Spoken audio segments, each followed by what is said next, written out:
स्वागत करते हैं आपका। आज हम मिनिस्ट्री ऑफ चाप्स के मालिक से बात करने आए हैं। उनसे हम समझेंगे कि उनके लाइफ के कुछ एक्सपीरियंस, जैसे उन्होंने बिजनेस ओपन किया, कैसे क्या उनके अप्स डाउन्स रहे। तो सबसे पहला सवाल मेरा आपसे है कि आपकी क्वालिफिकेशंस क्या हैं? मैंने BSc इन होटल एडमिनिस्ट्रेशन किया, hospitality hotel administration, institute of hotel management Gwalior से 2020 में मैंने कंप्लीट किया था। Recently Covid time? हाँ, कोविड के टाइम में। ओके। तो सर, जैसे कि इंडियन पेरेंट्स की मेंटेलिटी होती है कि यदि आपने पढ़ाई की है तो आपको केवल नौकरी करनी है, बिजनेस की तरफ मुड़ना नहीं है। तो इसको आपने कैसे टैकल किया? वो ऐसा है कि एक जगह मतलब अपने आप को एस्टेब्लिश कर सके, तो उस वजह से मैंने मतलब बिजनेस की तरफ अपना रुख किया। तो पेरेंट्स ने कुछ मना नहीं किया आपको? तो पेरेंट्स ऐसा है कि वो मैं ऐसा था जॉब की तरफ भी जाना चाह रहा था, बट ये एक ऐसी होटल मैनेजमेंट की जॉब्स रहती हैं कि मतलब मिनिमम जो है मतलब 1 ईयर ही मतलब रह सकता है स्टार्टिंग में एक पर्सन। ओके। तो इसलिए उसके बजाय मतलब मैं 10 साल एक जगह रहूं अपने परिवार के साथ खुशी। तो इस वजह से मैंने अपना रुख बिजनेस की तरफ किया। ओके।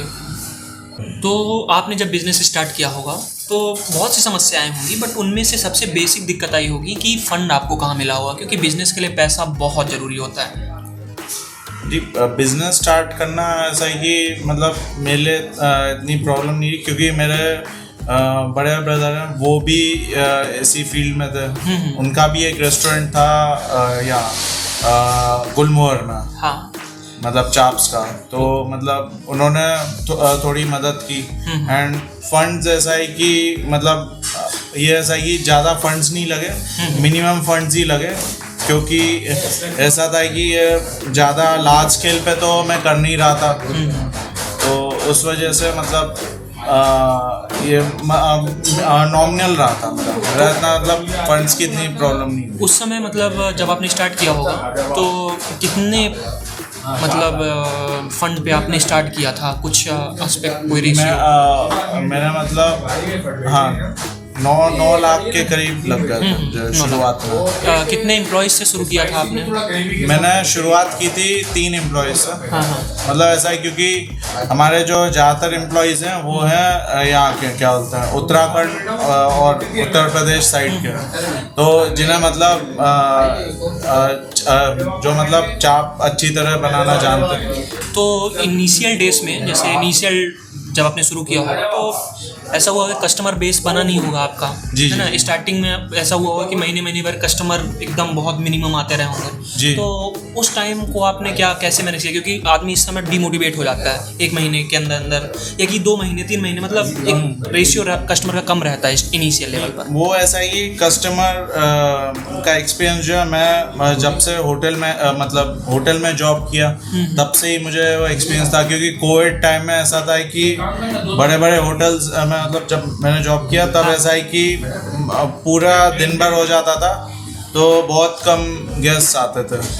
तो इसलिए मैं गेस्ट के और मैंने भी जब स्टार्ट किया तब कोविड पीरियड ख़त्म नहीं हुआ था, कोविड पीरियड चल ही रहा था।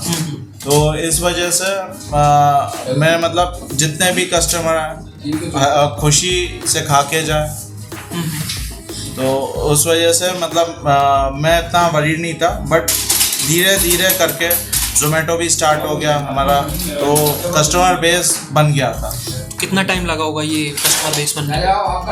वो मिनिमम 6 मंथ्स लग गए थे। 6 मंथ्स लगे थे, 6-7 मंथ्स। अभी भी हमारा बेस बन रहा है।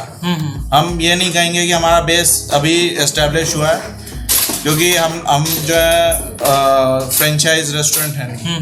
तो फ्रेंचाइज रेस्टोरेंट रहते हैं, उनका बेस वो जब एस्टेब्लिश करते हैं वो साथ में ही लेके चलते हैं।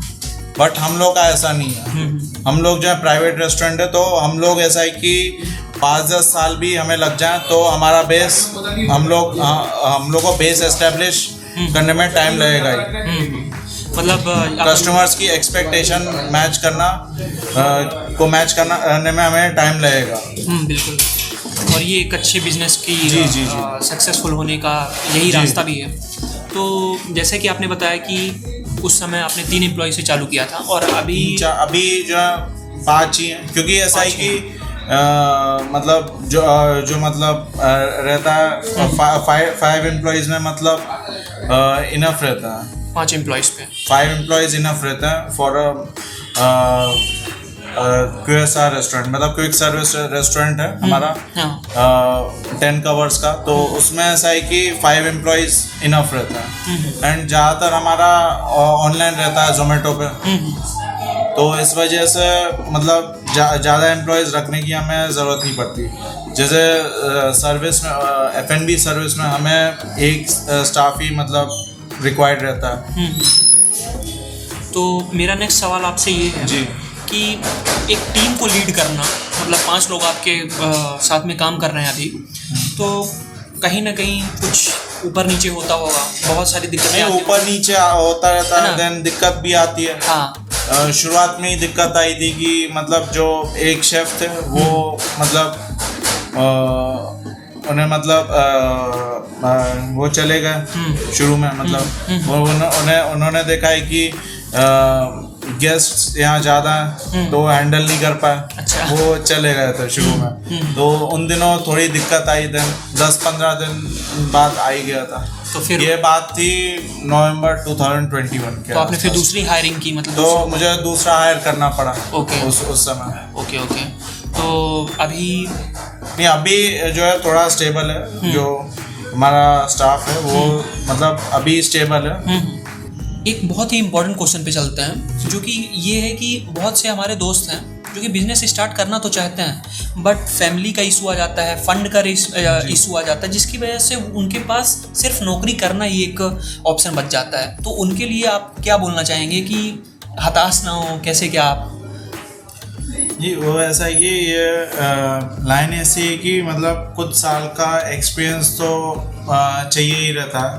ऐसा है कि हमारे हॉस्पिटैलिटी लाइन में मतलब होटल मैनेजमेंट वाले जो स्टूडेंट्स हैं, होटल मैनेजमेंट जिन्होंने किया, उन्हें मतलब वो 10 साल मुश्किल से 10-15 साल नौकरी कर पाते हैं। देन उसके बाद वो बिजनेस की तरफ ही अपना रुख करते हैं, क्योंकि उससे ही एक स्टेबल फैमिली मेंटेन होती है।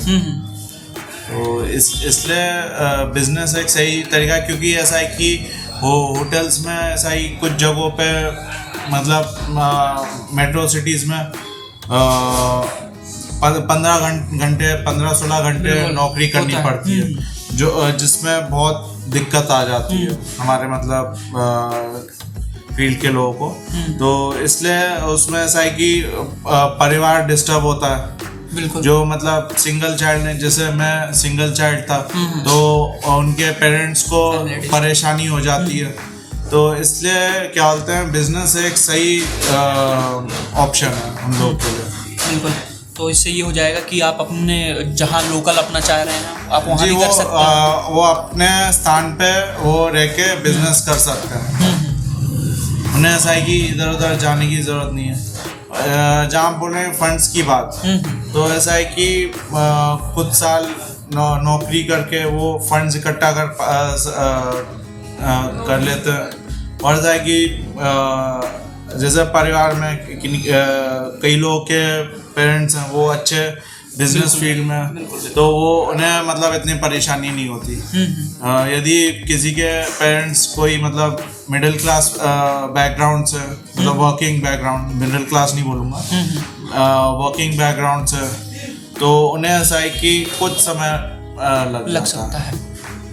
एक बहुत बड़ा जो मिथ चलता है, और मिथ नहीं कह सकते हैं, सच्चाई भी है, कि किसी भी पर्सन का यदि उसे बिजनेसमैन बनना है तो बहुत सारे डाउनफॉल्स उसे देखने पड़ते हैं। आज जैसे कि आपका रेस्टोरेंट है और बहुत सारी फ्रेंचाइजी भी इसमें कम्पीट कर रही हैं आपके साथ, तो इन फ्यूचर यदि डाउनफॉल आता है तो आप हमारे दर्शकों को, हमारे दोस्तों को क्या मैसेज देना चाहेंगे कि यदि डाउनफॉल आए भी तो कैसे मैनेज करें उसे? जी, और यदि डाउनफॉल अभी ऐसा है कि जैसे कोरोना काल है, उनमें डाउनफॉल आ जाता है कभी कभी। बट अभी ऐसा है कि जैसे चाप का भी इस समय ग्रोइंग बिजनेस है। तो अभी ऐसा है कि जैसे भोपाल में अभी चाप अभी इंट्रोड्यूस हुए हैं, अभी मुश्किल से 6-7 साल पहले ही इंट्रोड्यूस हुए हैं। हाँ। दिल्ली में, वैसे दिल्ली ओरिजिनली दिल्ली के, बट अभी 6-7 साल पहले ही भोपाल में इंट्रोड्यूस हुआ है। तो अभी ऐसा है कि चाप का भी बिजनेस अभी थोड़ा ग्रो होगा, क्योंकि ऐसा है कि कई लोग चिकन मतलब नॉनवेज आइटम्स को अवॉइड करके वेजिटेरियन आइटम्स को की तरफ अपना रुख कर रहे हैं। तो इस वजह से ऐसा है कि ये अभी थोड़े ग्रोथ की मतलब एक्सपेक्टेशंस हैं। हाँ, बट मान लेते हैं कि यदि किसी कारण से, जैसे कि हमने हाँ बताया मतलब ऐसा है कि हाँ कभी कभी हाँ हो जाता है डाउनफॉल आएगा। ये जैसे फ्रेंचाइज है, जैसे ये क्या बोलते हैं, वीर जी मलाई चाप है। वीर जी मलाई चाप ने अभी भोपाल में अपना बिजनेस अभी स्टार्ट कर लिया। उनका एक आउटलेट है शाहपुरा में। तो अभी उन्हें मतलब थोड़ा अभी बाकी फ्रेंचाइजेस भी आएंगी। तो अभी ऐसा है कि वो थोड़ा उस टाइम परेशानी हो जाएगी, बट हम लोग मेंटेन करके रखेंगे हमारा फ्लेवर, जैसा भी फ्लेवर है।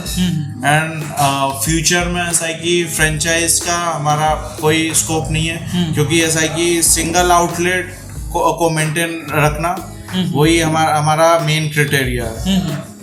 क्योंकि ऐसा ही जितने आउटलेट्स हम लोग बढ़ाएंगे तो उतने परेशानी आती हैं। तो इसलिए, क्योंकि ऐसा है कि मैं अपने परिवार में इस फील्ड का मैं ही हूँ। मेरे फादर हैं वो मतलब 65 के, and he is a railway officer. मेरी वाइफ है, शी इज़ एन आर्किटेक्ट। तो मैं इस फील्ड का हूँ, तो मैं सिंगल हैंडेडली इस आउटलेट को मतलब रन करूँ, वो बेस्ट रहेगा। मतलब ओनरशिप यदि डबल होती है या कि नहीं, ओनरशिप डबल करने का मेरा क्राइटेरिया नहीं है। ऐसा है कि मेरा ऐसा है कि फैमिली डिस्टर्ब नहीं हो। फैमिली मेन क्राइटेरिया है मेरा, फैमिली डिस्टर्ब नहीं हो हमारी। तो जैसे ऐसा है कि 2 आउटलेट है, मतलब 2-3 आउटलेट खोलते हैं, देन ऐसा है कि उसमें ही इन्वॉल्व हो जाती है फैमिली। तो वो मेरा मेन क्राइटेरिया नहीं है सर। ओके।